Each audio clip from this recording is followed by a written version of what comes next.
बिस्मिल्लाहिर्रहमानिर्रहीम अस्सलाम वालेकुम। माई सेल्फ एडवोकेट मियाँ सदिया वासदेव का और आप देख रहे हैं हमारा YouTube channel daily law point. आज मैं जिस पॉइंट पर बात करने जा रहा हूँ वो है 164 के बयानात। अमूमन इस हवाले से जो हमें प्रॉब्लम फेस करनी पड़ती है, स्पेशली जो जोड़े कोर्ट मैरिज करते हैं, अदालत में निकाह करते हैं, उस हवाले से उनके लिए ये बहुत अच्छी और बहुत मुफीद वीडियो है। ठीक है, अमूमन ऐसा होता है कि अगर for the sake of arguments के अगर रावलपिंडी में की लड़की और जेलम के लड़के ने उसके साथ निकाह किया ननकाना साहब ने, तो जो रावलपिंडी में उसके जो लड़की के पेरेंट्स हैं वो रावलपिंडी में एफआईआर करवा देते हैं। अब जो लड़का है वो लड़की को लेकर, या लड़की जो है वो क्योंकि उसे थ्रेट होती है तो उस धमकी की वजह से वो उसका रावलपिंडी जाना मुश्किल होता है और वो चाहती है कि मेरे जो 164 के बयानात हैं 164 सीआरपीसी की जो स्टेटमेंट है वो ननकाना साहब या किसी दूसरे शहर में रिकॉर्ड हो जाए। लेकिन इससे पहले तक रिकॉर्ड नहीं होते थे। जिस भी जज साहब के पास जाते, मजिस्ट्रेट के पास जाते, उनको एप्लीकेशन फाइल करते गुजारते, तो वो आगे से यही फरमाते कि आप कंसर्न जो मजिस्ट्रेट है जिसकी डोमेन में वो थाना आता है उस मजिस्ट्रेट के पास जाकर आप 164 के बयानात कलमबंद करवाएं। लेकिन अब जो हाई कोर्ट है उसने ये मैटर ही रिजॉल्व कर दिया। आप किसी भी जगह की एफआईआर हो और आप किसी भी मजिस्ट्रेट के पास, किसी भी इलाके के किसी भी ज़िले के मजिस्ट्रेट के पास आप जाकर अपना जो बयान है 164 का वो कलमबंद करवा सकते हैं। इस हवाले से जो बहुत अच्छी जजमेंट आई है, ये जस्टिस है अनवारुल हक पन्नू साहब, इसे रिपोर्ट भी किया गया PLJ 2021 लाहौर 645 पेज पर। ठीक है, और अनवारुल हक पन्नू साहब ने इसे डिसाइड किया है मुसम्मद आमना शाहीन वर्सेस स्टेट के नाम से, और ये रिट पटिशन नंबर है 6084/2021 और ये डिसाइड की गई है 19/5/2021 को।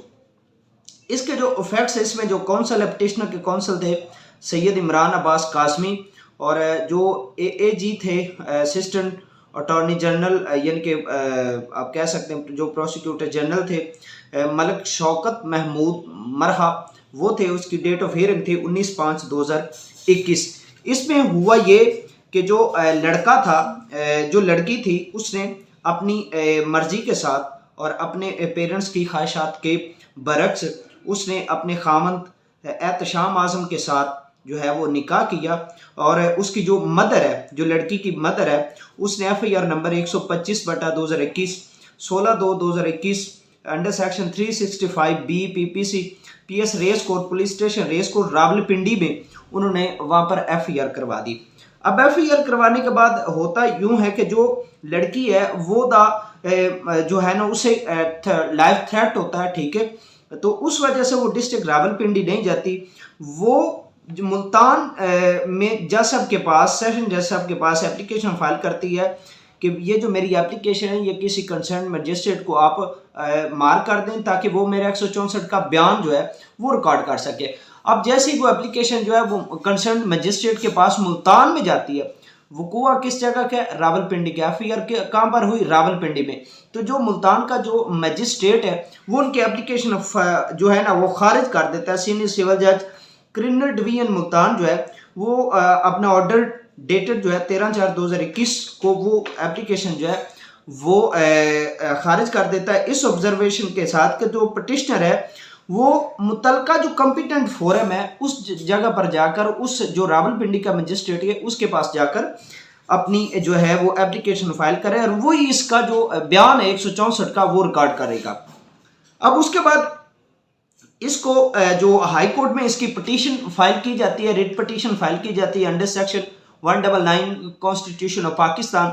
उसमें जो पिटीशन है वो अनवारुल हक पन्नू साहब के पास लगती है, और वो इसका जो रेलिवेंट 164 का जो रेलिवेंट है इसके साथ वो कहते हैं कि जो high court rule number 4F chapter 13 volume 3 Lahore high court rules and orders है वो भी 164 को फीचर्स करते हैं। ठीक है, और उस हवाले से वो ये कहते हैं कि इस तरह की जो एप्लीकेशंस हैं या जो बयानात हैं वो किसी भी जगह पर रिकॉर्ड किए जा सकते हैं। मैं थोड़ा सा आपके सामने पढ़ देता हूं। ठीक है, it is not imperative that magistrate receiving or recording a confession or statement should be a magistrate having jurisdiction. Any aggrieved person may ask for recording statement under section 164 CRPC to magistrate. Petition is allowed and judicial magistrate is directed to record statement of petitioner under section 164 CRPC. अब इसमें दो चीज़ें जो हैं वो decide की गई हैं। एक कि 164 किसका रिकॉर्ड होता है, 164 का जो बयान है वो कौन एप्लीकेशन फाइल करेगा, किसका बयान रिकॉर्ड होगा। तो इसमें यह है कि एनी अग्रीव्ड पार्टी, कोई भी मुतासरा शख्स जो है वो 164 की एप्लीकेशन फाइल कर सकता है, अपना बयान जो है वो रिकॉर्ड करवा सकता है। उसके बाद दूसरी चीज़ उन्होंने इसमें यह डिसाइड की है कि इस हवाले से जो है वो जुरिस्डिक्शन का मैटर नहीं, किसी भी मजिस्ट्रेट के पास जो है ना वो एप्लीकेशन फाइल करके आप जो है वो 164 की स्टेटमेंट करवा सकते हैं। इससे पहले भी उन्होंने एक ऑर्डर जो है वो पास किया है, ठीक है। वो कहते हैं Reliance is placed upon unreported order of this court 4/3/2021 का वो कहते हैं कि हमारा ऑर्डर था। इससे पहले भी वो रिट पिटीशन नंबर है 2335 ऑफ 2021, उसका जो टाइटल था वो आसमा बीबी वर्सेस स्टेट, जिसमें भी ये डायरेक्शन दी गई और इस पिटीशन को अलाउड किया गया, ठीक है। अब ये जो PLJ 2021 लाहौर 645 मुल्तान बेंच, अब मुल्तान बेंच की ये जो बहुत खूबसूरत जजमेंट है 164 के हवाले से, बिल्कुल एक वो बहुत वसी उसके मामला हैं 164 के। तो आप अगर पिंडी में कोई वकूआ या लाहौर का अक्रंस है तो आप ननकाना में किसी भी मजिस्ट्रेट के पास एप्लीकेशन फाइल करके वो बयान जो हैं वो कलमबंद करवा सकते हैं और उन बयान की रोशनी में कैंसलेशन ऑफ FIR भी हो सकती है, ठीक है। ये मेरी मुख्तसर सी बातें थी।